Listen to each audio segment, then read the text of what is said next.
On October 22nd, the Israeli government, the cabinet, voted in favor of a bill to change Israel's government from a parliament to a presidential system.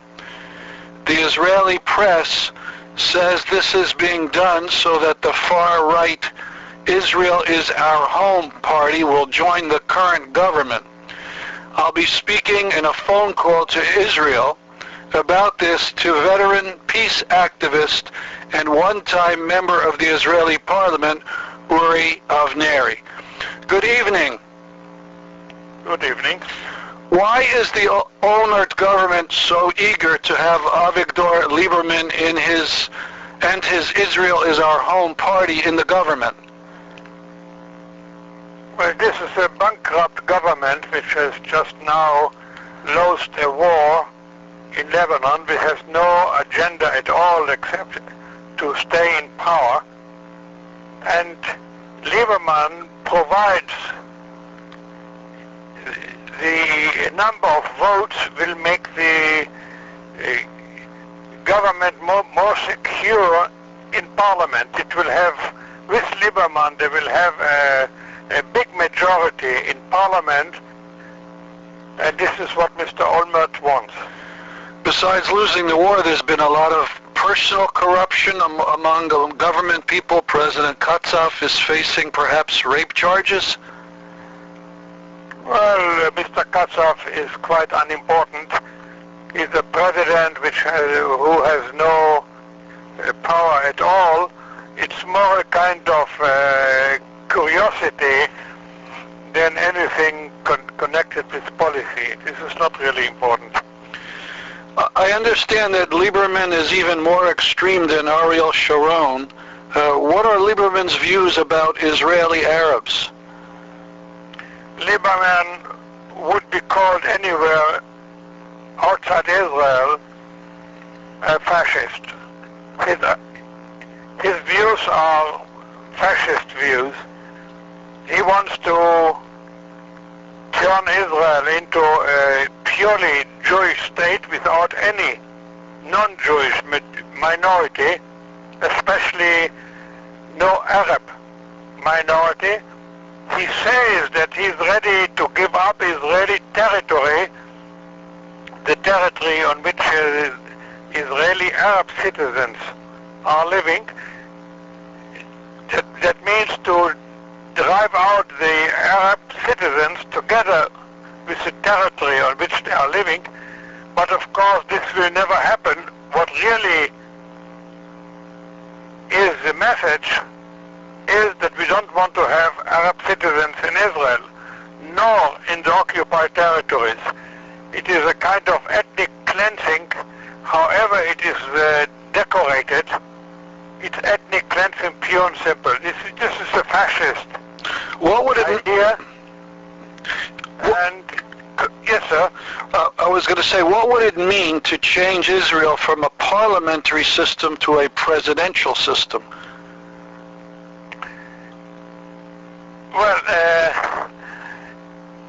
on the face of it, this is a copy of the American system for Israel, but in reality, of course, it's something quite different. Israel is not America. We don't have this system of check and balances. We don't even have a written constitution.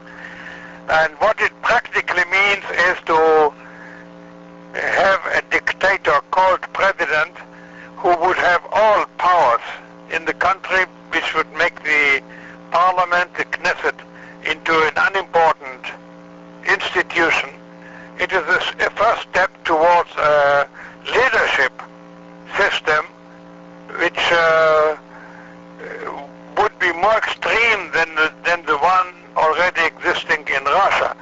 Of course, Mr. Lieberman is an immigrant from, a new immigrant from the former Soviet Union, and democracy for him is a dirty word. I understand that Lieberman has a plan that would require a party to have a high number of seats in the parliament, and that would eliminate all the Arab parties in the Knesset. Is that correct? Mr. Lieberman has now, in the present Knesset, 11 members compared to 10 members of the Arab parties. But public opinion polls give him a much higher percentage if elections would be held today. After the war in Lebanon, which is considered a defeat for Israel, for the Israeli army, there is a cry for a strong leader, for strong leadership, and Mr. Lieberman is projecting an answer to this cry. He is or pretends to be the strong leader the public is yearning for. It's a dangerous combination of extremely racist right-wing ideologies with the idea of practically a dictatorial system. You wrote a piece today comparing the current Prime Minister Olmert to a German Prime Minister in the 1930s named Franz von Papen. Could you talk about that comparison? Well, that's history. We all know, all of us who have studied this history, and I was, as a boy, I was in Germany at that time. There was a person called Franz von Papen, a completely unimportant politician, a second-rank, third-rank politician, who played a crucial role in the process which brought Adolf Hitler to power. Hitler never had a majority in Germany. Must be remembered, Germans did never vote in free elections for Adolf Hitler with a majority. But this politician, this Franz von Papen, told the president of the German state at the time, who was a senile old general, he told him that he should appoint Hitler as chief of the government. Hitler is just a stupid demagogue who, once in power, would become a moderate politician like everybody else. And he sold the president a package in which the most important jobs in the cabinet would be given to non-Nazis. And what happened, everybody knows. Hitler was appointed Chancellor, Prime Minister. He arrested everyone. He instituted immediately a reign of terror. He put all his opponents into concentration camps, and within a few months he was a dictator of Germany. And we all know that the result was World War III and the destruction of Germany. And you see a lot of parallels with Lieberman now in Israel. Look, I don't think that things happen twice, and that what happens in one country can happen at another time in another country, but it's a warning, and I see my job in warning the public in Israel that this is a danger for Israeli democracy and indeed a danger for Israel in general. Does Lieberman's party attack Arabs and leftists like the followers of the late Rabbi Kahana? Do they physically attack? Well, it's different because the late Mayor Kahana was a religious person. He was a fascist, but his fascism was decorated with religious symbols and slogans.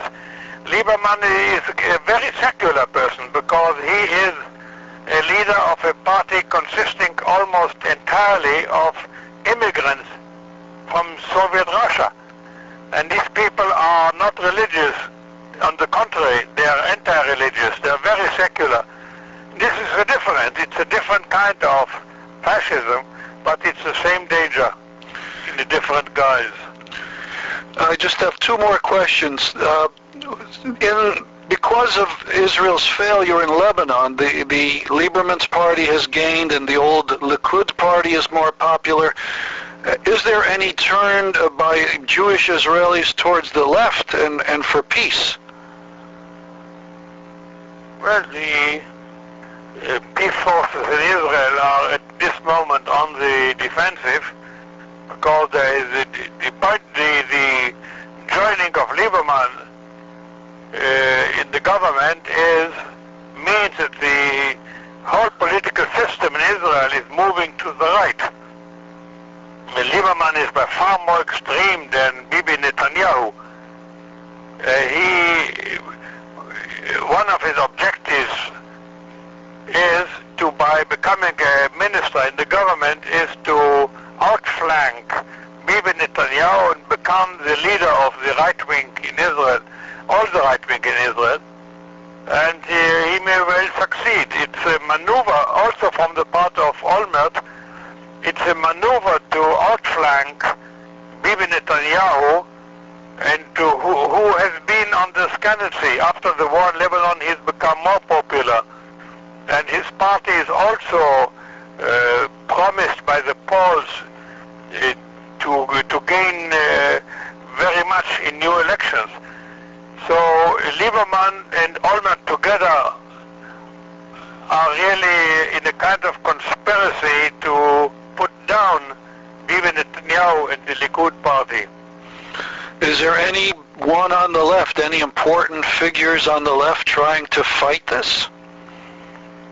Well, I hope that the left in Israel, which has been dormant for quite a number of years, we on the radical left, who have been opposing the war in Lebanon, or who very strongly oppose Lieberman, are still a small minority, while the general leftist wing of Israeli politics has supported the war in Lebanon, and by supporting the war in Lebanon, they have become as ineffective as the Democratic Party in the United States after supporting the war in Iraq. It's a very similar situation. But the Democratic Party seems to be on the way to recovering, and maybe this will happen to the left in Israel too. Well, thank you very much for this interview. Thank you. Bye. Shalom. Shalom. I've been speaking to Israeli Jewish peace activist Uri Avnery. Do a Google search for his peace organization, Gush Shalom. Thanks for listening.